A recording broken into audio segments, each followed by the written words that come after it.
Sterling Holmes of Fansided, joined now by sportscaster and TV star West Wilson. West, how are you? Sterling, your voice changes the trajectory of my day whenever I hear it, to be totally honest. I'm great now. You are a sweetheart, and quite frankly, I'm a little embarrassed because I'm only the second best mustachioed man on this show right now. Can you tell from there? I don't have a big full desktop to like really bring it home right now, but I appreciate that. That's thick. Lovely. It's thick. It's West Thick thick. Wilson. Yeah, that's what they call him. I'm not even kidding. I've been called that on the internet. Okay, well, I'm excited. There's actually a question later on I want to ask you, and so I'm glad we'll get to that later on, but there is going to be a question just about just embarrassing things you've been called on the internet, so we'll have fun with that later on. I do want to start here. First off, Captain Morgan is doing their biggest football push yet. It's a season-long celebration. Calling on fans to turn on every game, make it unforgettable. From surprise college tailgates and live challenges to spontaneous fan rewards, West, you're going to be right there in the middle, helping everyone get this thing kicked off underway. It's called Captain While They Can. So what all are you doing for this, West? Okay, well, people at this point, I'm a football guy, okay? And after I graduated college, I became less of a player, more of a spectator and a tailgater, if we're going to be honest with each other here. And so this collab is like all my Captain Morgan, like things we've been pushing have just been so seamless and like great for who I am. And I owe them so much love for kind of like fully embracing me, like in the most like genuine way possible. But this is a football takeover, but it's a surprise. Okay. So it's not like, hey, we're going to be in XYZ city or state. It's a pop-up because Sterling, as you know, game day does bring out the best and a little bit of the worst of us. And so I think it's going to be more fun to kind of do this at random and see who is good on their feet, who's athletic, who knows their skills, who wants to win. Like, that's why we wake up on game days, because anything can happen, you know? And who's athletic whilst drinking Captain Morgan's going to be a real treat. That's going to be a real nice surprise. Exactly. So it's going to be fun. And obviously there's nothing more I love than a fall tailgate outside. You know, it's the best. Love that. Again, as you mentioned, you played safety in college. And last time I talked, you were going to play golf, I believe, for the first time. So I have to ask the question now. Yeah. Would you rather tackle Derrick Henry in the hole? Okay. Or do you have a better chance of tackling Derrick Henry in the hole or getting a birdie on a hole in golf? But I think why people like golf is you can like... any given chance you hit the ball, it could be the best shot of your life, and it could also be the worst. And at Captain Morgan, we call that a slice, may I add. However, people are going to be like, oh, there's no way he's only 205, 210. If Derrick Henry's in the B gap and I've got a little bit of an angle and I go head on the backside, go low, knee height, I think I can stop him. It'll be second and 6. I'm not super worried about that.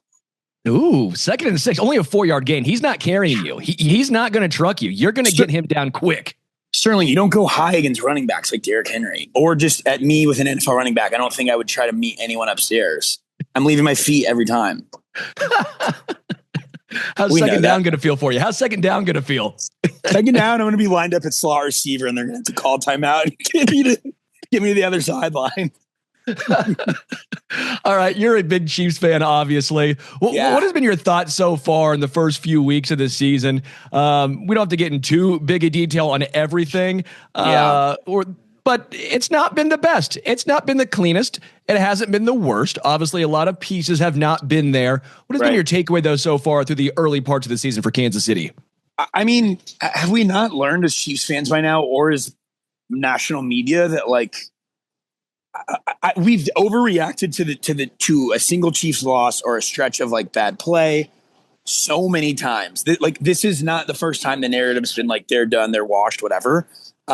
It is a little like, I don't think we've been 1-2 as a part of this run yet, but I have learned to not panic with 15 and Andy Reid and 87 and 95. Yeah, do I love that we're 1-2 and the Chargers are 3-0? No, but also like, do I think the Chargers are a cursed franchise and will blow it here in a few weeks? Yes, I also think so. Yeah, it's like it's frustrating, but I'm not like a big excuse guy, but when your number 1 and number 2 target are out, like they're just trying to figure stuff out. And we've played a full season of playoff games in the last 5 years. You know, I am someone who believes that Andy Reid he'll coast. We'll coast until we get to December and then turn it on. So it's easy to say when you're 1-2. I get it, but like, I've heard this before, you know? Yeah, but it feels a little different with the age and the. I know. No, I'm not worried. I'm not worried. Okay, I'm not panicked.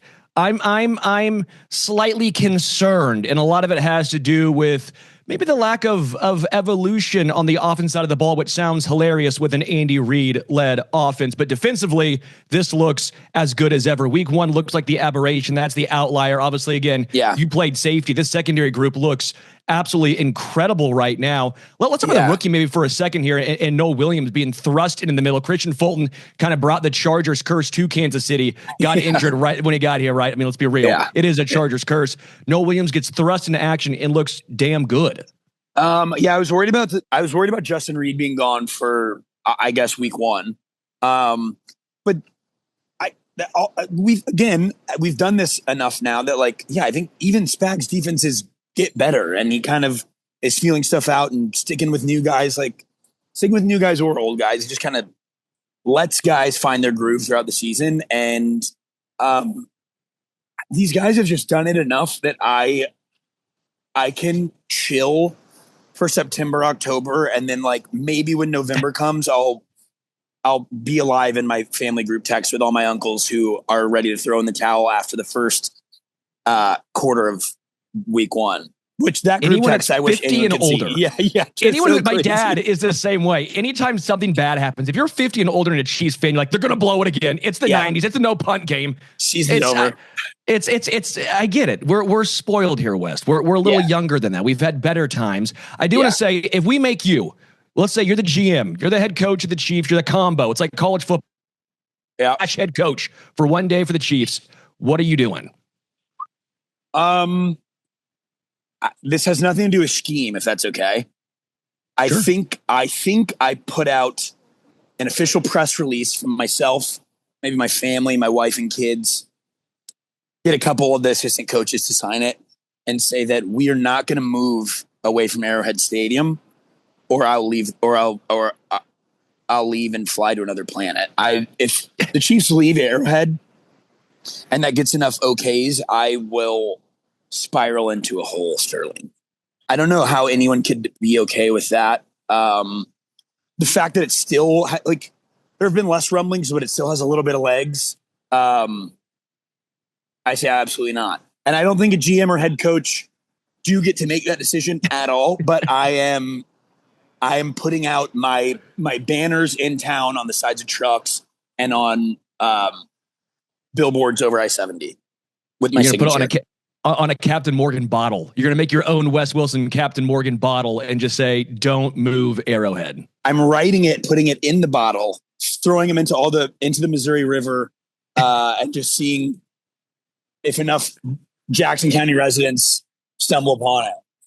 Yeah. I want to talk quickly about your Show Me Something podcast. You're doing it with WNBA star Sophie Cunningham. Obviously, Mizzou alum here, Mizzou fan. Everyone's jealous. I mean, that's the queen of Mizzou. Everyone loves Sophie Cunningham. How has this gone for you so far?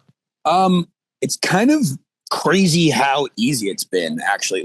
Obviously, the conversations are I think the first episode, because it was launching something, we were kind of do we make this a big deal, or do we just start talking shit?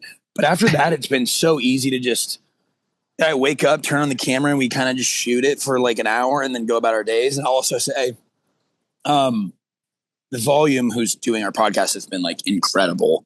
Great production, great producers. That's been so nice to kind of have help, and not start a podcast, from ground up all alone. But yeah, if someone asks you to like talk to someone that you grew up with for an hour about basketball and the Chiefs, it's not the hardest thing in the world. So it's been awesome. But I will say, my mentions have like WNBA drama in them now, and I'm kind of like, whoa, this is new. It's like Summer House. It's a reality show. It's like every sports are reality. It's like football. The off season and the Micah Parsons and Jerry Jones drama it's just Summer House. That's all it is. I would argue, I feel like the WNBA has better storylines than the NBA does, as far as like, drama goes, returning play. Like, it feels a little more, which I stand for, but a little more like gritty, like kind of like the NFL and college sport. Like the NBA to me is kind of lost me as far as like the regular season weight, I guess, and that is not missing in the WNBA. Just look at my Twitter ads. It's very real. Let's go through a couple quick hitters right here, Wes. Yep. We're going to go through some random stuff thrown in here. Yep. One, is it ever weird watching yourself back when you see yourself on TV, like on Summer House? I think it should be, but like, I don't know. All we do is, drink beers by a pool and then like dance in the kitchen. And it's kind of like, yeah, I figured, You're like, yeah, that's a normal Tuesday well, I guess it wouldn't be a Tuesday, Saturday for us. You know what the best part about reality TV is that like whenever I am in real life having to express the way I feel, I sound like such an idiot, and I stutter over my words and repeat myself and say the word like. And reality TV is on a schedule, and they need you to get through your shitty speech fast, and so they make me sound smarter than I am because they cut around how like nervous I am. So that part helps actually. That's incredible. Well, hey, if you need a guy to come up and drink beers by a pool sometime, I'm your guy, West. Anytime you can hit me up. I got you. What's the most embarrassing thing that you've done on TV? Have you ever heard of Reunion, Sterling? I've heard of Reunion. That's with Andy Cohen. Because I know it because Andy Cohen has the 411. I know that much. Yeah. My first one of those, I wasn't really prepared, I guess you could say, and just got absolutely obliterated, but a good learning experience. And I think I'm stronger for it today, Oh, man. Worst thing that anyone's ever sent you. We've talked about the thick part now, how you've been called thick, but just worst thing someone sent you. Great question. God, that's good. I'm trying to think of something that's appropriate for this podcast. Anything's appropriate. I don't think anything's off limits. I don't think. Can the worst thing also be the best thing? Yes. No, there's always some fun ladies and guys in the DMs that are just letting it fly. I think the worst thing ever is that people think I'm like 5'4". The dudes on my show are all 6'5". And so I think after watching it enough, they start to think we're all normal sized. And so that those dudes are maybe 6 foot, which would make me appear really small. And that's always tough because people meet me out in person and they go, "You're way bigger than I thought." And I'm like, I don't know if that's good or bad, but whatever.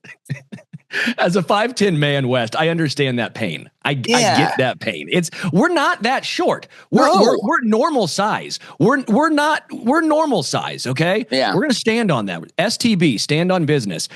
Two final ones for you. Does Mizzou make the college football playoffs? I really like your QB. I really do. Yeah. Is it fair to say SEC's down as I like, is the top weaker than not? Like, I don't know. I feel like, yeah, let's go with yes. Well, what's it open to now again? Is it 12? Yeah, it's 12. Yeah, I think so. And I'll also say bringing back the KU game made me realize like how much history and childhood memories I have attached to Missouri sports that like when they left the Big 12 when I moved away for college. It was like so easy to not care because all of that was gone, and they were trying to like build all these new rivalries and new storylines. And yeah, I feel like this year, even just having that KU game back, like I watched every snap and kind of felt like it's time to, sprinkle myself back into a little Mizzou sports. And so I'll be rooting for the Tigers for sure. I love that. And then who wins the Super Bowl this year? I mean, we've been to 5 out of the last 6 and won 2 out of the last 3. Why would you not pick the Chiefs? If I'm Indiana Jones is looking pretty good in Indy. I'm kidding. I wouldn't mind. God, even the AFC North kind of looks bad. I don't want it for the media coverage for the next 10 years, but if the Bills and Josh Allen get it done, I wouldn't be surprised. And that city, I'll say they deserve one. They can have one. Yeah, I know that's a gross answer, but like here. They live in a frozen tundra. They need something. They jump through tables on fire to stay warm. That's the only thing I can realize of why they do that. It's to stay warm. That's a survival instinct. Yeah. Again, before I let you go, West, the captain's challenge, captain while they can, Captain Morgan. One more time, what all you rocking with them? Guys, just all fall. Like if you don't love tailgating the way I do, I think you will now. I would say no matter if it's a Saturday or a Sunday, wake up knowing there could be a giant pirate ship in your backyard with me shirtless on top of it, hyping up the squad. So could be anywhere. But Tarps off with West. That's the captain's challenge. Just tarps off with West. That's all you need to know. You need to know. Wes Wilson, appreciate it, man. Sterling, good to see you, brother.